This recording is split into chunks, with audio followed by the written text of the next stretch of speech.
I am pleased to be here. Calling in from, I'm based in New York City. I'm currently in Utah on a work trip. So thank you very much. Let's see if the clicker function works.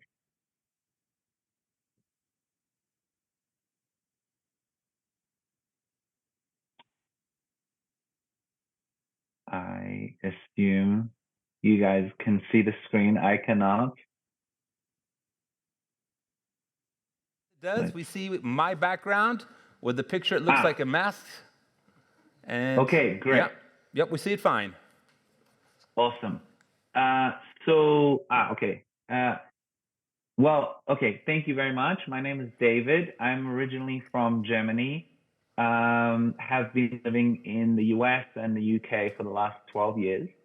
I'm actually very pleased that the previous spoke about wildfires because this is an issue very near and dear to my heart. I was on what's called Orange Day. I was in San Francisco back in 2020, and also 2 weeks ago, I was in New York City when we were impacted by the wildfires from Canada. And so very much every time these events occur and I'm exposed to them in this way, it's a stark reminder for me of the importance of us figuring this out and really doing something about this. So anyway, let's get into it. I already, some of my background was explained. I've been a serial entrepreneur in the climate space, starting various companies, investing in others. One of them particularly relevant here was the Blue Carbon Project on mangroves in the Bahamas. So I hope now we are on the next slide, which is what are carbon credits. Yes. Oh no, sorry, we're not. There we go. So I wanted to give a brief background for everyone who is not working in this space. On the basics of how this space works and what are the issues with it and how AI comes into play. So what are carbon credits? Carbon credits are essentially represent a unit of greenhouse gas. So commonly 1 ton of CO2 is 1 carbon credit. And the origin of those can be technology-based or nature-based. So technology-based means usually a shift in technology which reduces greenhouse gas emissions. Nature-based are projects that use natural ecosystems to sequester or store carbon. So that can be afforestation, reforestation, and so on. What are carbon markets? Carbon markets evolved and came about from the Kyoto Protocol in the late 90s and are basically a mechanism that enabled companies, individuals, countries to price carbon and to trade it and thereby to incentivize the reduction of carbon footprint emissions. There are 2 different carbon markets. There is the compliance market and the voluntary market. So the compliance market was set up by national government, supranational institutions like the European Union has its own, United States has its own. And so these are regulated by governments in order to who set limits for specific industries, and companies and industries have to purchase carbon credits in this regulated market to offset, essentially to incentivize lower carbon technologies, because the more carbon you emit, the more you have to pay. So economically, it becomes viable to switch to lower carbon technologies. Voluntary carbon credits are for individuals or companies who would like to offset their emissions voluntarily. They are not regulated by government. This is a crucial point. They're regulated by NGOs, full and non-profit organizations. And there's really been a lot of attention on the voluntary space in the last maybe 20 years, as the demand of them has grown significantly, as companies and institutions want to have the claim of net zero carbon. We'll get into that a little bit more. So this has driven a huge drive of demand and thereby also supply in the voluntary carbon credit space. Now, this is a often overlooked aspect that I want to draw a little bit of attention to. How can you offset how can you offset carbon emissions and greenhouse gas emissions? Much of the focus is always on offsetting. However, there's actually, and I think there's a moral imperative to actually have a bigger focus on insetting.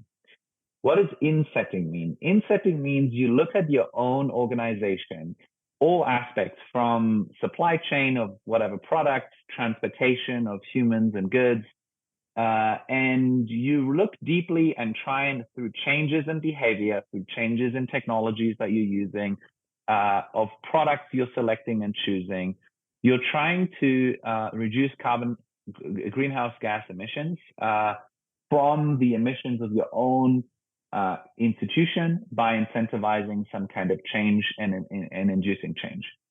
Offsetting describes, ideally, once you've gone through that exercise and reduced as much as possible your internal emissions, the idea of offsetting describes the emissions that are remaining that you cannot offset because they're so inherent to your activity.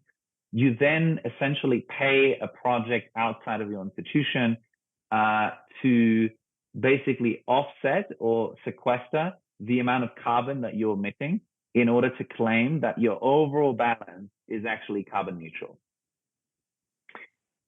Now, there's been a wave of critique of offsetting and voluntary carbon credits specifically in the last maybe 9 months. Much of it was kicked off by a Guardian article that came out in last year in December, which claimed that Vera is the organization that is responsible for accrediting around 75% of the voluntary carbon credits, that 90% of their carbon credits they're selling and people are using to make these zero carbon claims are actually worthless and are inaccurate, do not contribute towards removal of CO2 from the atmosphere. And so, and the reason in this case, without getting too much into details, is basically the way the accreditation process works around, it's basically what's known as additionality, which is the project scenario, the difference between that and the baseline scenario. And so as part of that, the main critiques about carbon credits or sources of doubt and inaccuracies, one of them is the general scientific uncertainty we have, especially around nature-based ecosystems, to accurately determine the carbon cycles, to actually have a claim to a carbon credit with that has a reasonable uncertainty, that if we are paying for a project, it's actually reducing, or the carbon credits are real and relatively accurate. And that's very much in the blue carbon space that I've spent most of my time in the case, where the carbon cycle is quite misunderstood and hugely varying across different geographies around the world, as well as what I would refer to after Nicholas Nassim Taleb as black swan events. A very obvious example going back to wildfires is most carbon credits reserve around 20% of the carbon credits as an insurance pool to account for unpredictable events that reduce the overall carbon credits. So in California, where I lived for many years, the wildfires, so the forestation carbon credits had credits reserved for wildfire purposes or risks of wildfire. And the entire amount that was set aside for 100 years was actually burned through it within 10 years. And so now you're starting to actually, every single wildfire that occurs now is burning credits that were already sold to companies to offset their emissions, and companies using these credits to claim carbon neutrality. Very problematic. So a quick summary of the critique of carbon credits, and there's a real legitimate crisis right now in this space. Greenwashing, which is essentially companies avoiding to make real changes and outsourcing or paying someone else for the claim of carbon neutrality. The commodification of the environment as a morally incorrect thing to do, the accreditation process, and these notions of additionality and permanence. Is it legitimate to say if we burn fossil fuels, which means you take carbon from the lithosphere and you transfer it into the atmosphere and you plant some trees, where actually what you're doing is you're removing carbon from the atmosphere and putting it in the topsoil?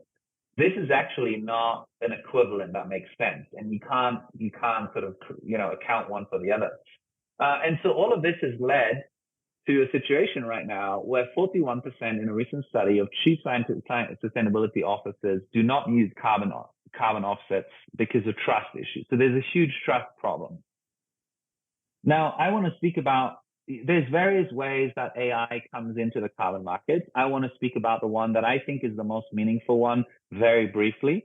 So this is essentially the trust issue, and this is a very central point, comes back to, does this unit that we're trading here on a market that's regulated or non-regulated, does that actually represent the reality? And, in the blue carbon space, this is a mangrove forest. A lot of it has to do with data and how we process this data to make sure this is an accurate representation of reality. The verification process of any reforestation project historically has been largely what you can see here. People walking around forest, this time a swamp, which is actually very bad because every footstep you take, you're basically releasing methane, because you're disturbing the topsoil, and manually counting trees and measuring them. Now, this cannot be done. Essentially, this is more or less still the state of the art. And this is where my favorite application of AI comes into play, and where I think AI has the real potential, and that's what I'm working on to significantly improve trust in this space. Rather than relying on these outdated methods, we can now use remote sensing technology to have a much more accurate representation and to use AI models to model the growth of these ecosystems in a way that represents reality and that is backed up by data. And so this is where I think the most interesting application of AI in this space is currently unfolding, while we have more and more access to more and more data in this space. And so that can be remote sensing from satellite technology, LiDAR-fitted drones, and the AI technology to process all of this and to make sense of that, to understand better the super complex nature of these ecosystems and carbon cycles. And there's some exciting initiatives also for what's called citizen scientists. So this is everyday people who now all have LiDAR technology, most of us in our mobile phones. So this is a project from New York that I was involved with, where basically citizens were encouraged to take these LiDAR images of all the trees around them. So this is again, and then we used AI to process this information to come up with better models for the real ecosystem and carbon stocks that we have to better represent reality, whether it's for carbon credit's sake or not for carbon credit's sake. But this is another very interesting, source of data where citizens who are passionate about the climate can get involved. And so with that, I'm aware we are short on time, but I just wanted to give you a brief screenshot into one of the fascinating applications that AI is trying to solve, this trust issue that is looking to potentially decimate the carbon credit space. And thank you very much. I hope to feel free to get in touch. I'd love to continue this conversation. And thank you for having me. Thank you very much.